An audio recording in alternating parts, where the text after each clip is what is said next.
He aprendido que salga como salga la prueba, siempre tienes que salir con una sonrisa. Mantener la calma y estar concentrada.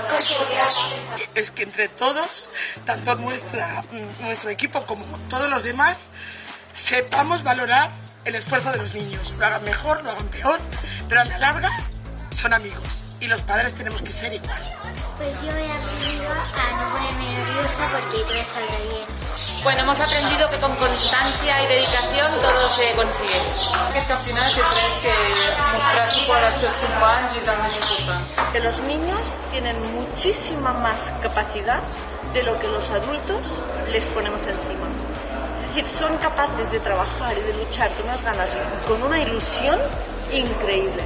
He aprendido a controlar los nervios. Pues he aprendido a intentar mantener la calma sobre la pequeña y a dejarles disfrutar los campeonatos, pues, ya que son niños.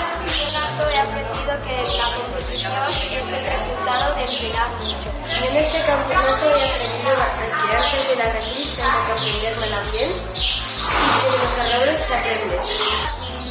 Podemos fallar y aprender muchas cosas.